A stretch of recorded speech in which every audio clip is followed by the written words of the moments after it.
بسم اللہ الرحمن الرحیم۔ اللہ کے نام سے شروع جو سب پر مہربان نہایت رحم کرنے والا ہے۔ تمام دیکھنے اور سننے والوں پیارے پیارے اسلامی دوستوں السلام علیکم۔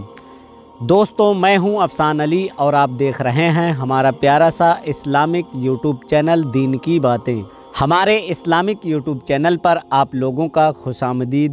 تو میرے پیارے اور عزیز دوستوں، آپ لوگوں سے دلی گزارش ہے کہ ویڈیو کو لائک ضرور کر دیں، کیونکہ ویڈیو کو لائک کرنے سے ویڈیو کے وائرل ہونے کے چانس بڑھ جاتے ہیں اور یہ لوگوں کو زیادہ دکھائی جاتی ہے۔ دوستوں، آج کی اس ویڈیو میں ہم اجمیر کی تاریخ کے بارے میں بات کریں گے اور ساتھ ہی ساتھ میں آپ کو بتائیں گے کہ اجمیر شریف جو کہ ایک وقت کا سب سے بڑا مندر ہوا کرتا تھا، وہ ایک فقیر کی درگاہ کیسے بن گیا جو اجمیر کا سب سے بڑا مندر تھا۔ اجمیر میں اس وقت ایک مندر ہوا کرتا تھا جو اجمیر کا سب سے بڑا مندر تھا، اور وہ مندر صرف راجا اور رانیوں کے عبادت کے لیے ہی خاص ہوا کرتا تھا۔ مندر کے ساتھ ہی ایک تالاب تھا جس کا نام اناساگر تھا۔ ہندو اس تالاب کی پانی کو انتہائی برکت والا خیال کرتے تھے۔ ان کا عقیدہ تھا کہ جو اس تالاب میں غسل کر لے اس کے سب گناہ ختم ہو جاتے ہیں۔ اس مندر میں رات کو اتنی کثیر تعداد میں چراغوں کو جلایا جایا کرتا تھا کہ صرف ایک ہی رات 3.5 من تیل ان چراغوں میں استعمال ہوتا تھا۔ آس پاس کے دیہات مندر کے نام سے اور ان دیہات کی آمدنی سے اس مندر کے نام پر خرچ ہوا کرتی تھی۔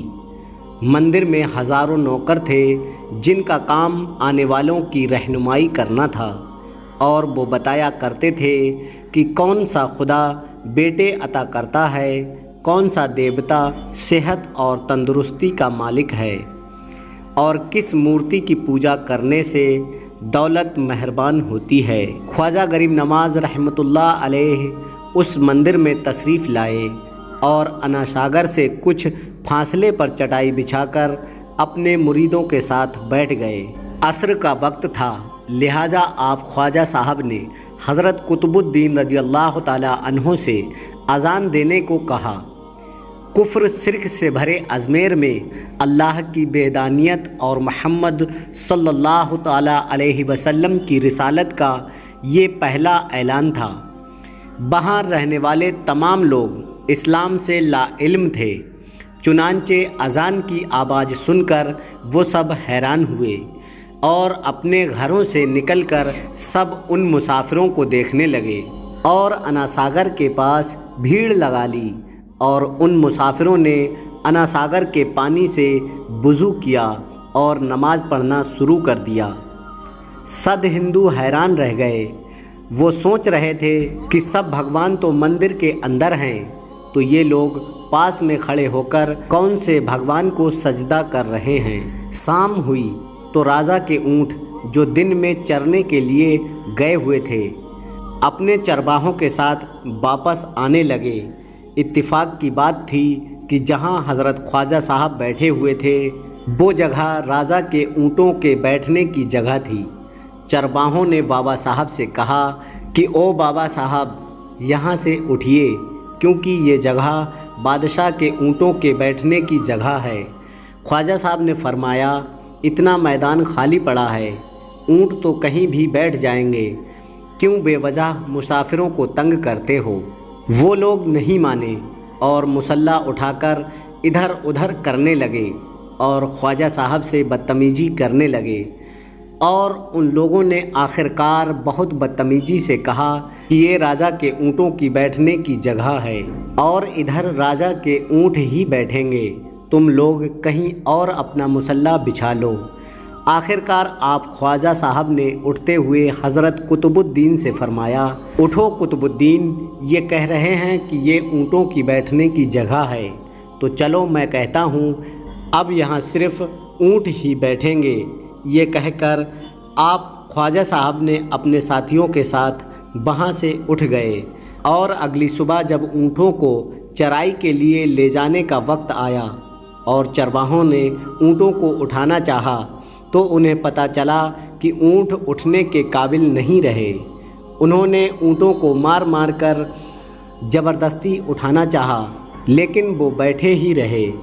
چرواہے پریشان ہو گئے کہ جو اونٹ ان کے ایک اشارے پر اٹھ کھڑے ہوتے تھے آج کیوں نہیں اٹھ رہے ہیں۔ آخرکار انہیں یاد آیا کہ کل مسافر فقیر نے کہا تھا کہ چلو اب یہاں اونٹ ہی بیٹھے رہیں گے۔ لوگ اکٹھا ہونا شروع ہو گئے۔ کوئی کہہ رہا تھا کہ فقیر بڑا جادوگر ہے، کسی کا خیال تھا کہ وہ کسی بھگوان کا نیا اوتار ہے۔ بات راجا پرتھوی راج چوہان تک جا پہنچی کہ ایک مسافر نے راجا کے اونٹوں پر جادو کر دیا ہے۔ راجا نے حضرت خواجہ معین الدین چشتی کو پیغام بھیجا کہ تم کیسے فقیر ہو جو بے زبانوں کو باندھ رکھا ہے، یہ بیچارے بھوک اور پیاس سے مر جائیں گے، اس لیے مہربانی کر کے اپنا جادو واپس لے لو۔ خواجہ صاحب نے فرمایا کہ ہم مسلمان ہیں اور مسلمان بد دعا نہیں کرتے اور نہ جادو کرتے ہیں۔ جاؤ، اونٹ جس کی حکم سے بیٹھے تھے اسی کی حکم سے کھڑے ہو جائیں گے۔ اب جو جا کر چرواہوں نے اونٹوں کو اٹھایا تو پہلی ہی بار میں اونٹ کھڑے ہو گئے۔ غیر مسلموں کی دلچسپی ان مسافروں میں بڑھنے لگی۔ اب 5 وقت کی اذان ہوتی اور نماز ادا کی جاتی۔ آخرکار راجا تک یہ بات پہنچ گئی اور اس کو شکایت کی گئی کہ راجا صاحب جو فقیر آئے ہوئے ہیں سب کے سب مسلمان ہیں، 5 وقت اذان دیتے ہیں اور ہمارے پوتر تالاب کو ہاتھ منہ دھو کر گندا کرتے ہیں، ہمارے دھرم کے خلاف باتیں بھی کرتے ہیں اور کہتے ہیں کہ یہ مورتیاں پوجنے کے قابل نہیں، یہ تو محض ایک پتھر ہے، اس لیے انہیں یہاں سے اٹھا دیا جائے۔ راجا پرتھوی راج چوہان نے فقیروں کو پیغام بھجوایا کہ تم لوگ گوشت کھاتے ہو، ہمارے دھرم کے خلاف بولتے ہو اور تو اور ہمارے پاک تالاب کو ہاتھ منہ دھو کر ناپاک کرتے ہو، جو ہم قطعی برداشت نہیں کر سکتے، اس لیے تمہارے لیے یہ بہتر ہوگا کہ تم یہاں سے چلے جاؤ۔ خواجہ صاحب نے فرمایا اور بھی تو دنیا آتی ہے، صرف ہمارے ہی پانی لینے سے آخرکار کیا فرق پڑ جائے گا۔ راجا کہنے لگا وہ سب ہمارے دھرم اور مذہب کے لوگ ہیں اور تم دوسرے دھرم کے ہو، آئندہ تم لوگوں نے تالاب کو ناپاک کیا تو ہم سختی پیش کریں گے۔ خواجہ صاحب نے حضرت قطب الدین رضی اللہ تعالیٰ عنہ سے فرمایا، اے قطب الدین، شاید یہ لوگ ہمارے آئندہ پانی لینے پر کوئی فساد کھڑا کریں گے، جاؤ ایک مشک پانی لے آؤ۔ حضرت خواجہ قطب الدین بختیار کاکی نے فرمایا، چلیے ہم اپنا پیالہ بھر لیتے ہیں۔ ان لوگوں نے ان کو پیالہ بھرنے سے انکار کر دیا، لیکن بعد میں جا کر وہ لوگ اس شرط پر مان گئے کہ تمہارے جسم پانی سے نہ چھوئے تو ہم یہ پیالہ تم کو بھرنے دیں گے۔ تو دوستوں، حضرت خواجہ قطب الدین رضی اللہ تعالیٰ عنہ تالاب کی سیڑھیوں پر جا بیٹھے اور اپنے پیالے کو پانی میں ڈبو دیا۔ جب وہ پیالہ بھر گیا تو حضرت خواجہ قطب الدین رحمۃ اللہ علیہ نے وہ پیالہ اوپر کھینچ لیا، لیکن پھر کیا تھا، جب وہ پیالہ پانی سے باہر آیا، انا ساگر کا سارا پانی خشک ہو گیا تھا اور انا ساگر کی تہہ میں خشک ریت اڑنے لگی تھی۔ گویا ایسا معلوم ہو رہا تھا کہ سارا انا ساگر اس چھوٹے سے پیالے میں بند ہو گیا ہے۔ انا ساگر کا خشک ہونا تھا کہ پورے اجمیر میں کوہرام مچ گیا، گلیوں محلوں میں چیخیں پکار اور آہوں کی آوازیں شروع ہو گئی۔ وہ لوگ رو رہے تھے اور یہ کہہ رہے تھے کہ جو گناہوں کی گٹھریاں ہم لاتے تھے اور انا ساگر میں نہا کر ان گناہوں سے چھٹکارا پا لیا کرتے تھے، اب ہم کیا کریں گے؟ اب ہم گناہوں کا بوجھ کہاں لیے پھریں گے؟ سارے علاقے میں یہ خبر پھیل گئی کہ مسافر فقیر نے جادو کے زور سے انا ساگر کو خشک کر دیا ہے۔ تو دوستوں آئیے جانتے ہیں آگے کیا ہوا۔ آگے ہوا یہ کہ راجہ پرتھوی راج چوہان ایک نئی موجودہ صورتحال سے بہت پریشان ہوا۔ اس نے اپنے وزیروں کو بلایا، سب سے یہی کہا کہ فقیر یا تو جادوگر ہے یا پھر واقعی کوئی کامل فقیر ہے۔ ساتھ ہی ان کی پریشانی بڑھ گئی کہ اجمیر کی رونق تو انا ساگر کے دم سے تھی۔ اس کی وجہ سے لوگ دور دور سے اجمیر آتے تھے اور اپنا ایمان تازہ کر کے لوٹ جایا کرتے تھے۔ انا ساگر کے خشک ہو جانے سے ہندو دھرم کو سخت دھکا لگا اور یہ بڑی شرمناک بات تھی۔ آخرکار یہ کہا گیا کہ فقیر سے بات کی جائے کہ آخر وہ فقیر چاہتا کیا ہے۔ اگر وہ کوئی ایسی بات چاہتا ہے جو ہم کو تسلیم ہو تو پھر ہم اس کی بات کو مان لیتے ہیں اور ہم اس سے معافی مانگ لیتے ہیں۔ چنانچہ سب مرد، عورتیں اور بچے جا کے اس فقیر سے منت کرنے لگے کہ لوگوں کو پریشانی سے نجات دلائیں اور ہم سب پر مہربانی کرو، ہم سب کی جو غلطی ہوئی ہے اسے معاف کر دو اور ہم اپنے گناہوں کا بوجھ اٹھائے کدھر کدھر جائیں گے اور کیسے سکون پائیں گے، کیونکہ ہم لوگ اسی ندی میں اپنے گناہوں کا بوجھ دھو لیا کرتے تھے۔ یہ تہذیب زیادہ آسان تھی، لہٰذا تمام لوگ بابا صاحب رحمۃ اللہ علیہ کے پاس آئے اور بولے، بابا تم بھی وضو کر لیا کرنا اور بھگوان کے واسطے ہمارا انا ساگر ہمیں لوٹا دو۔ حضرت خواجہ غریب نواز رحمۃ اللہ علیہ نے حضرت خواجہ قطب الدین بختیار کاکی سے فرمایا کہ جاؤ اسی پیالے کو واپس تالاب میں ڈال آؤ۔ جیسے ہی وہ پیالہ تالاب میں ڈالا گیا، انا ساگر کے نیچے سارا پانی اچھل اچھل کر انا ساگر میں آ گیا۔ اس پانی نے کئی دلوں کو دھو ڈالا۔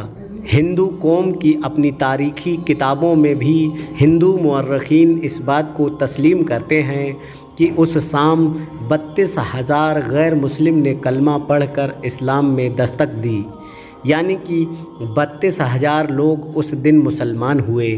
غیر مسلموں کے مسلمان ہو جانے سے ہندو پنڈتوں اور عام ہندوؤں پر بھی غصے کا طوفان کھڑا ہو گیا اور وہ سوچ میں پڑ گئے کہ فقیر اگر کچھ دن اور رہا تو دیوی دیوتاؤں کا نام لینے والا کوئی نہیں رہے گا۔ لہٰذا لوگوں نے راجہ کو مجبور کیا کہ جلد کچھ کیا جائے۔ راجہ نے مندر کے بڑے پنڈت رام دیو کو بلایا اور خواجہ سے مناظرہ رکھ کر جلد سے جلد انہیں شکست دینے اور اجمیر سے باہر نکال دینے کا حکم دے دیا۔ رام دیو اپنے وقت کا مانا ہوا پنڈت تھا، جس کے علم کی قابلیت دور دور تک دھوم مچی ہوئی تھی۔ دراصل پنڈت شیطانی اور جادوئی طاقتوں کا مالک تھا۔ اس نے راجہ پرتھوی کو یہ یقین دلایا کہ جلد ہی راجہ کوئی اچھی خبر سنے گا۔ رام دیو بابا خواجہ صاحب رحمۃ اللہ علیہ کے پاس آیا اور الٹے سیدھے سوالات کرنا شروع کر دیا۔ حضرت خواجہ نے فرمایا خاموشی ضروری ہے، اس لیے خواجہ رحمۃ اللہ علیہ نے خاموشی اختیار کی۔